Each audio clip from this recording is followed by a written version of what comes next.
Part of what I wanted to say, I couldn't deliver. I didn't know anyway.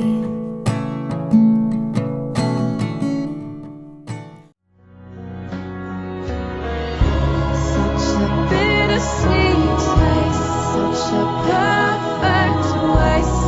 Oh, hiding in the back of my conscious state.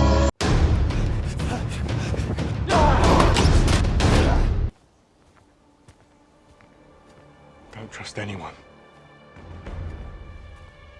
There's no kindness left in this world. Just savages who survive by stealing and killing. Hello, I'm SOPHIA Jessica, and welcome to the Fan Carpet. All right, so Chris, it's an absolute pleasure to speak to you today. I've spoken to your co-stars as well, so getting the trifecta with all three of you now is a blessing. So if we go back to the beginning, was there a defining moment for you to get into the film industry? So I think I always wanted to be part of it. I've always thought that films themselves are amazing, and I always wanted to know. That was always the guy who knew, oh, did you know that that's how they did that? And that camera is actually, a camera on a bit of wood, and they're running through the trees and all that sort of stuff. So I went to uni and did film production. And while I was there, I was in different people's projects when we couldn't find actors, and I kind of fell in love with that. And then I think the real thing that sort of sold it for me was I was working as a waiter, and one of my customers, the lady I was talking to, asked if I had any acting experience. And I said, well, yeah, a little bit. She went, good. Well, you look like a German, and I'm casting a film. So, and I ended up doing 8 days on Testament of Youth, which is a BBC One World War One film. And I was there for 8 days. I was only doing like background stuff, a couple of little lines here and there. And it was so amazing to be on a big set like that, and sort of part of all the magic that just set it off for me again. And I couldn't leave it alone after that. Cool. Yeah, that's a great film. We covered the premiere for that, so Yeah. we interviewed Kit and Taron Egerton before the name, and obviously Alicia Vikander before she blew up and became who she is. So yeah, it was great. We did the premiere twice actually, because it was at the London Film Festival, and then then like a couple of months later they actually did the UK premiere of it as well. So. Colin Morgan as well. So yeah, it was really good, really great. It was such a good experience to be on that film. Yeah, I bet. So Edge of Extinction, aka The Brink, is about to be released. Well, it's out on Monday. What can you tell me about your character and when you fit into the story? So I am the leader of a little sort of group of survivors that have managed to eke out existence in this post-apocalyptic wasteland, and I meet the character played by Luke, so our leading character, the boy, and we immediately come into conflict because I've come to steal all his stuff. Yeah, I don't know how much I can say without giving away a lot of the story, but our two characters have a lot of animosity towards each other, but sometimes you've got to band together to fight a greater evil. Yeah, absolutely. Now, speaking to your co-stars, they were talking about the stunt work, and that you have a stunt background. Were those fun for you to choreograph? They were the best. There was the days we look forward to the most. Yeah, so I did all of the fight choreography for the whole film, and sometimes it was just me and one other guy, or I'd be teaching Luke and Georgie just to fight one of the fight artist. Then sometimes it was insane. So we did a 12-hour night shoot where we had 13 combatants, which worked out as something like 16 different fights. And I was just sprinting between everybody, getting everything, making sure nobody hurt each other, or everyone knew what was going on, because it's got to be rehearsed so many times, and everything's got to be safe but still look convincing. And yeah, that was fantastic. And Andy wrote a script that was so full of fights. I was always busy. And then obviously having to do your part as well. So, so when you are choreographing and then having to be in the scene yourself, do you find that? Does that come with its own set of challenges? It does. I think it's easier to sort of stand back and watch other people do their scene, because you can be observing both of them at the same time, or 3 or 4 of them, and you can analyze what's going wrong or what potentially could go wrong, and then advise them for the next take. When you're doing it yourself, you're in the heat of the moment, and it's very difficult not to get swept away with it. The best fight scenes are the ones where you and your scene partner sort of agree, we're going to come out of this with a couple of bruises. Are we happy with that? And then you can go for it a little bit more. But yeah, it is more difficult when you're in it and choreographing it, because but then I suppose on the other side, you know exactly what everybody's doing, so you're always a step ahead. Yeah, but it's getting into that mindset, because if you are part of the scene, then you have to be in the mode of that. Of course, you have to be an actor and the fight captain at the same time. It can be a little bit tricky. I think for Edge of Extinction, it wasn't too bad, because the character was so well defined by Andy that I could sort of slip into that character fairly easily, as well as running the choreography side as well. Okay, awesome. And so with a post-apocalyptic setting, what was the atmosphere like on set? You know, we had such a good time. Most of the time, like, everyone was, because it was quite a small crew, everyone really got to know each other really well, and it was more like a little family. But on the other hand, because it was set in a post-apocalyptic world, and it was meant to be after a nuclear winter, we had so many layers of costume on, like these thick trousers and 2 or 3 jackets, gloves, big boots, which was fine when we filmed in winter, but we filmed over the course of a year and a half, and we filmed on both the coldest and hottest days of the year, and you have to keep your same costume on for continuity. And we were fighting in like 30 odd degrees, sweating our makeup off, like trying to beat each other to death with these weapons. Yeah. And then freezing 6 months later, running around as well, wishing we were doing some more fighting. Right. Yeah. Georgie and Luke mentioned that. It was like, in hindsight, it's fun. You know, it's part of the making it, and I wouldn't change it for anything. But oh my god, at the time, especially some of the scenes when we were shooting inside Luke's sort of hideout, and it was just a steel storage container.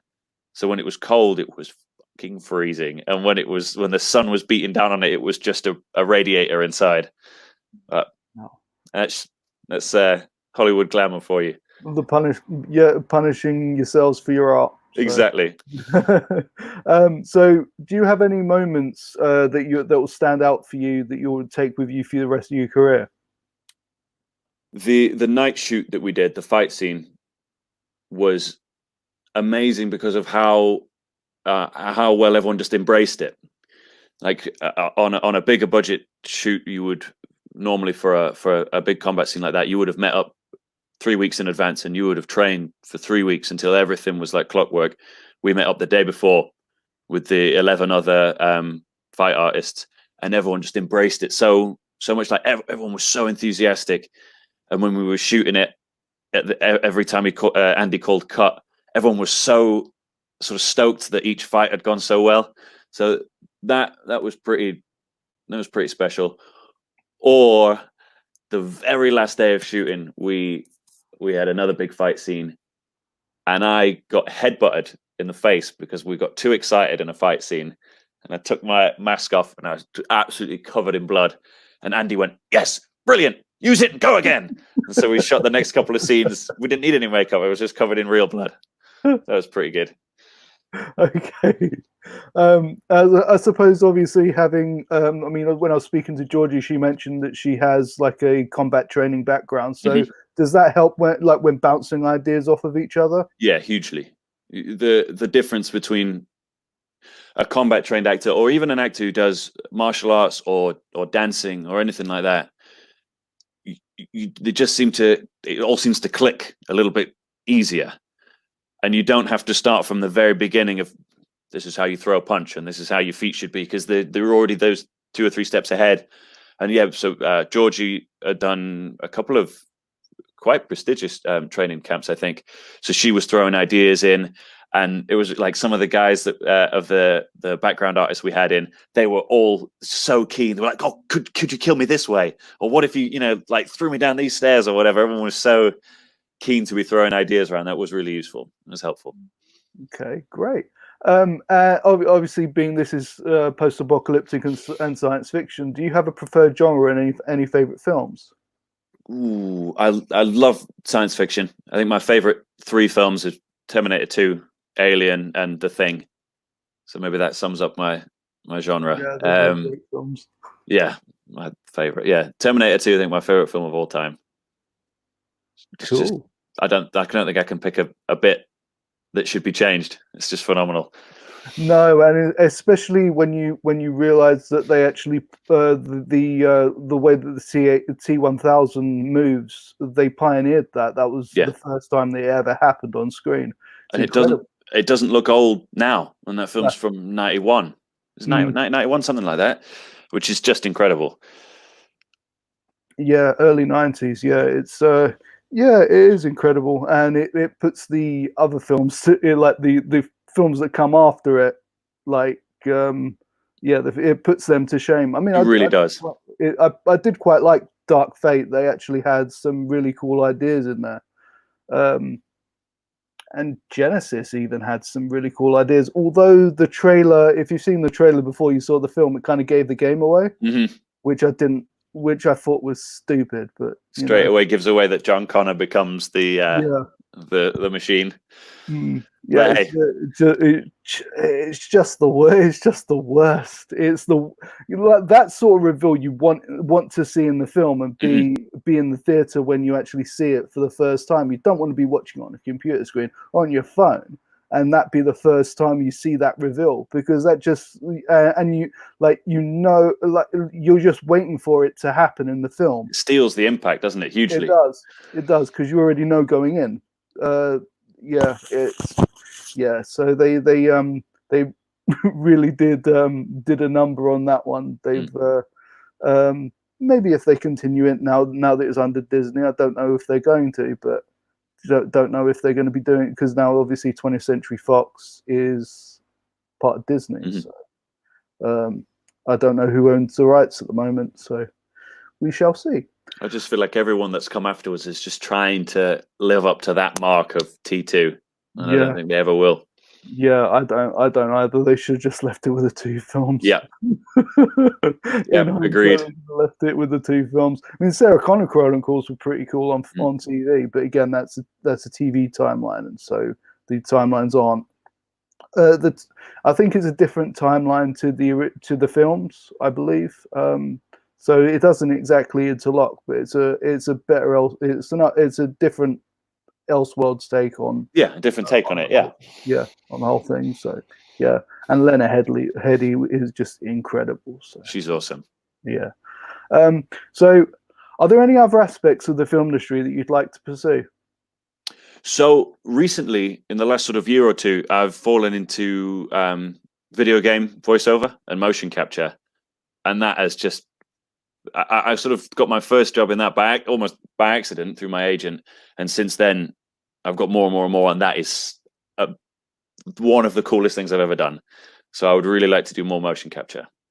Cool. Yeah. I don't know if you watch it, but they brought in Ray Park on Clone Wars, the animated series, to do the motion capture for Darth Maul. So they matched up with his movements from the film. Yeah, it's just incredible. It's the coolest thing ever, isn't it? It is. It looks right, doesn't it? It does. No one could fake that sort of like kind of, I don't know. He moves like a panther or something, doesn't he? When he is Darth Maul, he's amazing. Yeah, he is, absolutely. And those last 4 episodes, like if you watch them back to back, it's like watching like another film, and it kind of puts like Attack of the Clones to shame. But it's just great. But it's nice to have that missing piece for it. Oh, for sure. Yeah. So you've worked with a great crop of talent, not just on this film, but on other things and throughout your career. Do you have a wish list of who you'd like to work with? Ooh. Well, I would love to work with Arnie because whatever you were on with him, it would be cool. Yeah. And he's a bit of a hero of mine because he overcame so much to become what he is. Like he shouldn't have succeeded. He arrived in America, could barely speak English. It's just this huge like hulk of muscle, and he's gone on to be freaking governor of California, multi-millionaire, married into the Kennedys. Amazing. So Arnie, maybe. I'd like to work with Tom Hardy. I think he's really talented. I think he's incredible. Ooh.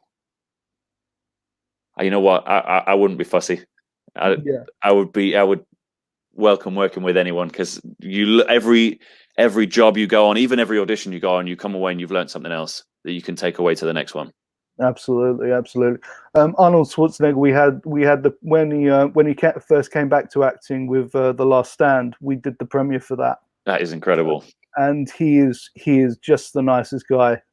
Just to get like a small soundbite from him was just incredible. And yeah, he's. I've attended a press conference for the Expendables as well, and he was there. So I think it was Expendables 2 actually. And he was there as well. So yeah, he's just a really cool guy. And obviously back in the 80s, they like with the action heroes like him and Sly Stallone, they were pushing the envelope with one-upmanship and everything. So we got some of the greatest films of all time out of that as well. Absolutely, yeah. So yeah, Arnold Schwarzenegger is a definite hero of mine as well, being that I'm a kid of the 80s. So yeah. So other than obviously Arnie and Tom Hardy, who inspires you within the industry? So obviously, there's a lot of sort of big names that you always sort of aspire to. Like I'm a big fan of all the Marvel films, and I take a lot of inspiration from people like Chris Evans and Chris Hemsworth, who they're great actors and sort of they manage to get that humor in as well as the serious edge, but just their commitment to physicality of characters, that is a huge people like that are a huge inspiration. But then also people like Andy and Julian who made this film, sort of really, to make it from almost completely off their own backs is really inspiring at a personal level. It's made me want to write and make my own stuff because you can do it, as they have proved. You can go against the odds, and I mean they grafted like you wouldn't believe. And I suppose as you go up in the industry, it becomes easier because you have more contacts and more money and so on. So really the people who are working at the indie level need some, they can provide some major inspiration. Absolutely, yeah. You always have to start from somewhere. I mean, we're going through that at the moment with our own film. We're making a short film that we intend to turn into a feature down the line, and it's my first time producing anything on that scale. I mean, the Fan Carpet's been running for 16 years, but actually getting into production and doing that side of things, it's like the first time for me. So yeah, it's fun. Just a lot of work. Yeah, a lot of work. So what would be your dream role in the industry if you could pick a role? What would be your dream? It changes all the time depending on what I've been watching. Okay. So me and my wife have just binge watched all the way through all the Marvel films. Okay. So something like Captain America would have been amazing. Just I can't imagine him having any more fun than that on set and playing such an iconic role like that. But then on the other hand, I really for a long time I really wanted to do like a period piece like Boardwalk Empire. Okay. I'd love to do a gangster type thing like that. I think that would be so awesome. Cool. Some like Capone-esque 1920s prohibition gangster I think would be a really cool role. Cool. Yeah, we do a lot of gangster films over in this country. I've been on set. I was on set a while back. It must have been 4 or 5 years ago now. I was on set for one of the Craze films. for Rise of the Krays, just an independent thing from a film a production from Signature. And it was what they were doing with the scene that I was privy to see was just incredible. The way they were setting up the shot, because it was all done practically. All the effects were done practically, and so they like the same scene they had to shoot like multiple times because it had different. There was like different levels of. But it was like a gun. It was a scene in a pub, and they were shooting their guns. So, and because all of the effects were in camera, they had to like shoot the scene like so many different times to build the layers. Yeah, to build the layers. It's just incredible what they were able to do. I think if you can do it practically, it makes such a big difference. That's why I like The Thing so much. Yeah, absolutely. I think that's more scary than the best CGI you could ever see. Well, yeah, those models and animatronics are just insane. Yeah, and it still holds up because it does. It still holds up because it's the tangibility of the thing. You can actually reach out and touch it, and you're worried that it's there in the corner.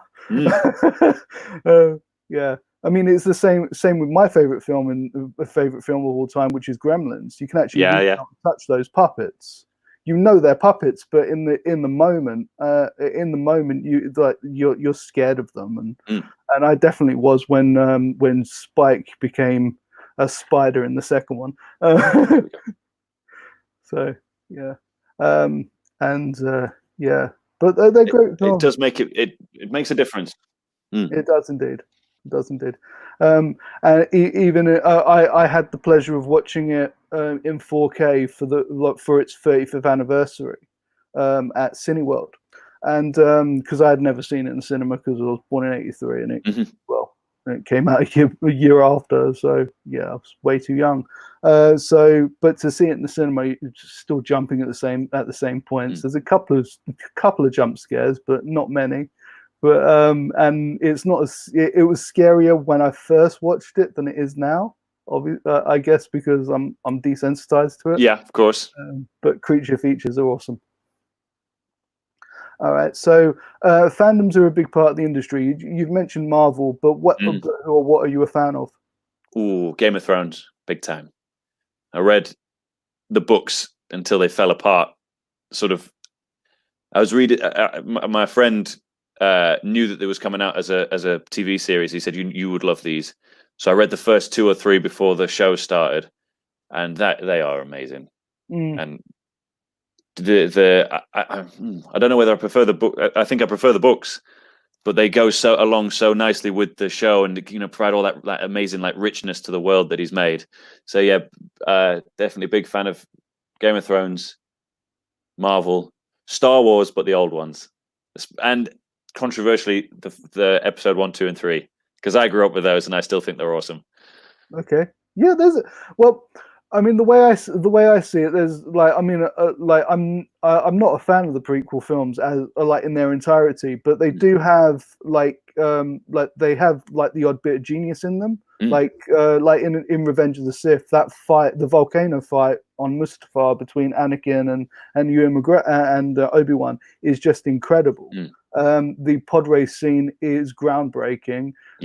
Darth Maul is an incredible villain. I would have liked to have seen more of him from the whole trilogy, rather than having separate villains in each film. But and maybe not so much heavy-handedness on the political aspect of it in the first one, but they kind of dulled that down a little bit in the second one. But then the second one I don't really like because it's all about a forbidden love, and it's a bad title for a forbidden love film.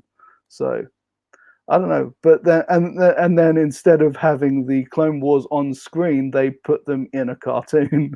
Yeah. And don't get me wrong, I love cartoons, but I would have loved to have seen that in live action. That would have been great on a big screen. I know the second one has got a lot to answer for, but I think that first one came out when I was maybe 10 or 11, and my dad at that time looked just like Qui-Gon Jinn. So I don't know. It's got a special place for me and my brother. Episode 1. All right, yeah. No, it's a good film, and I mean, when you realize, when you watch it and you realize that it is made for children, because it was episode 1, and it's essentially starting it off before everything goes to crap, because it's all light and fluffy and like nice and all shiny, and then it goes to hell. So quite rapidly it goes to hell. But yeah, Star Wars is up there for me.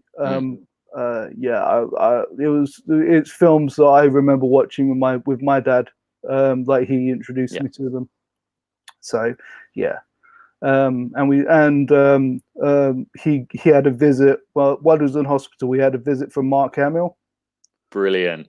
Yeah, so that was nice. For him, that was nice. And I when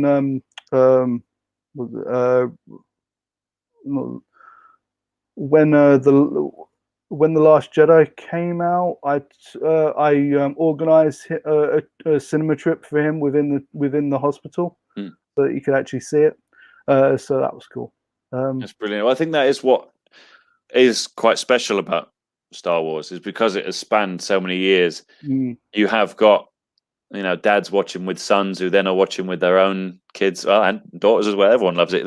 Dads watching with their own kids, and then they're watching with their kids, and you've got whole generations falling in love with those characters and those stories. It's pretty special. Yeah, absolutely. So in my mind, it doesn't actually matter what it doesn't matter to me what your entry point is with Star Wars, whether it's the prequels or whether it's the Mandalorian, like recently. You're gonna get into it, and you're gonna fall in love, and you're gonna want to watch everything that comes from it. And I think I'm a fan of that, because the world is sometimes even better than the shows that are made from it. Like the depth of it is amazing.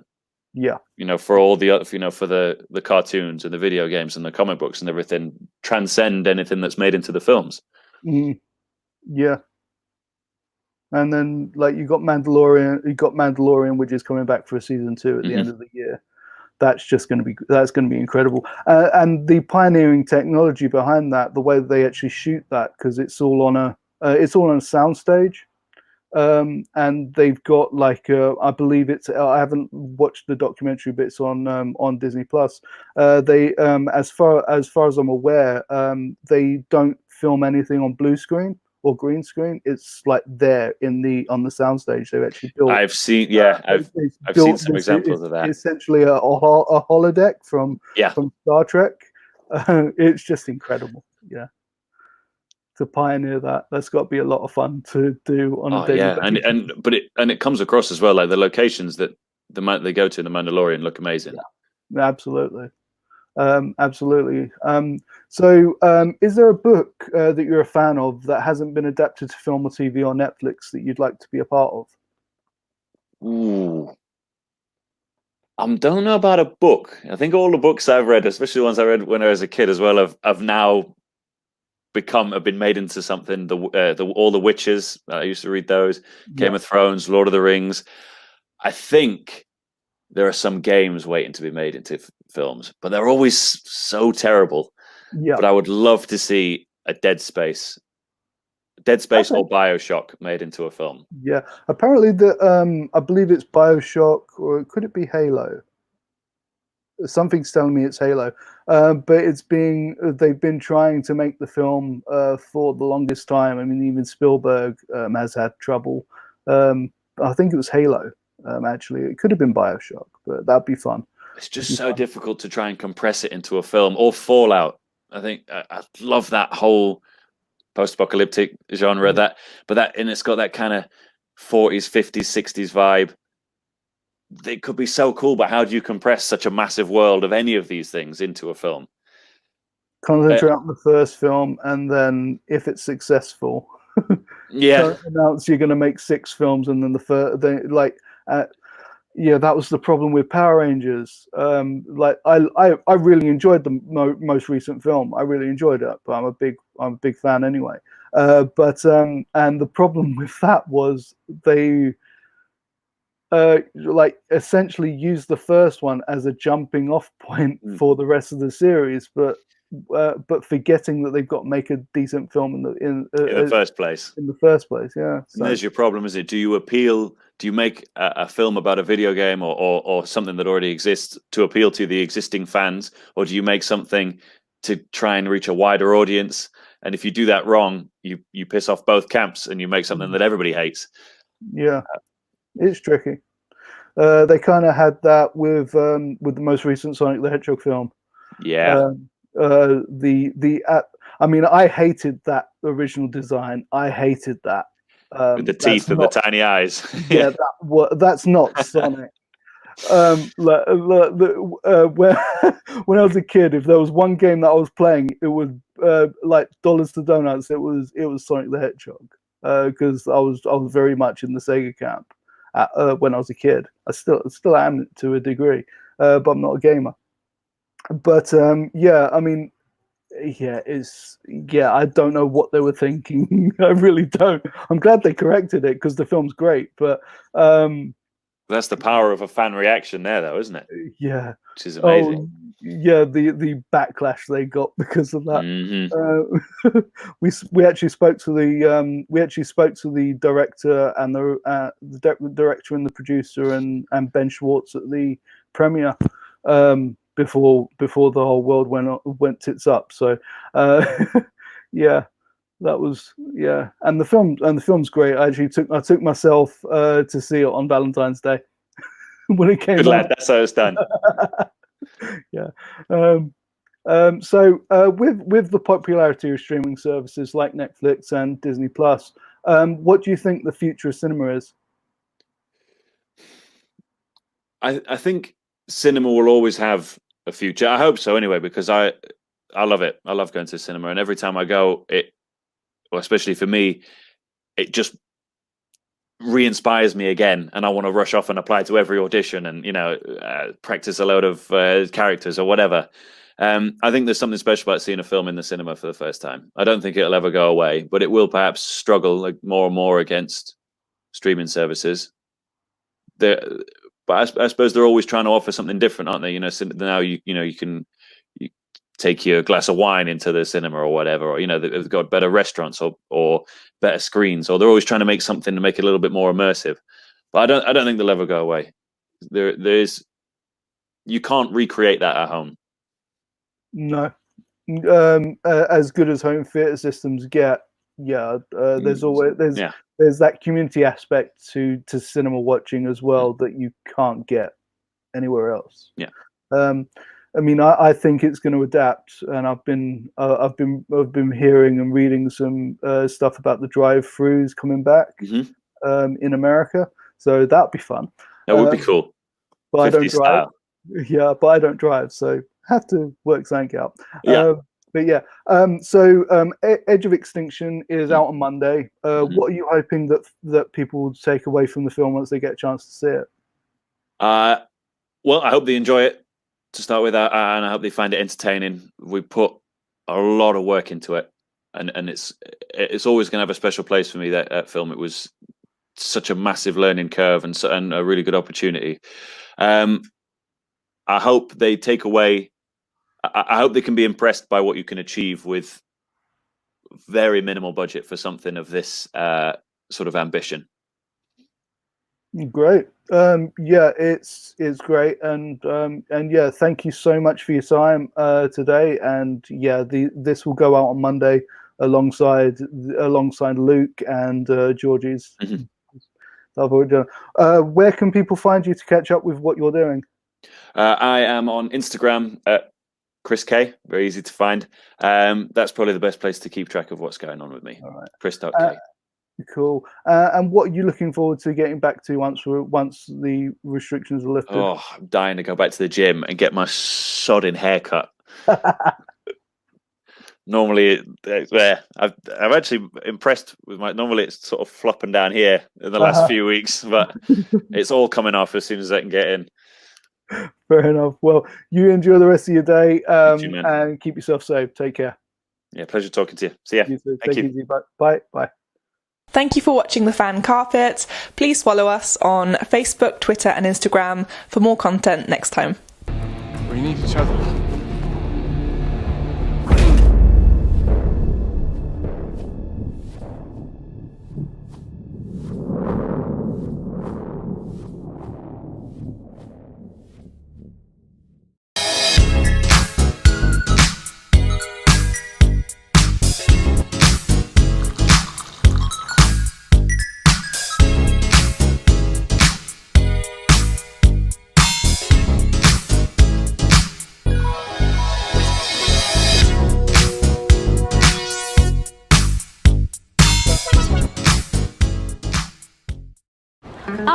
here on the largest of the Balearic Islands, Mallorca.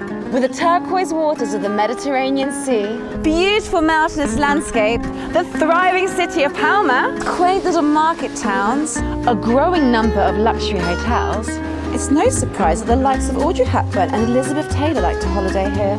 So come and join me as I take you round Mallorca.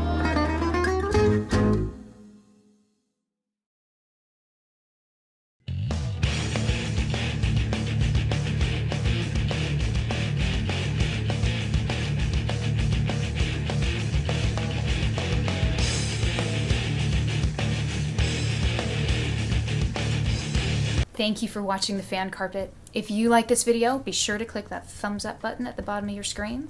And also be sure to subscribe to the Fan Carpet YouTube channels. They're absolutely free and so much fun too. Be sure to check out the official website, thefancarpet.com. Also, you can follow us on Facebook, Twitter, and Instagram to stay up to date with reviews, competitions, the latest news, and so much more.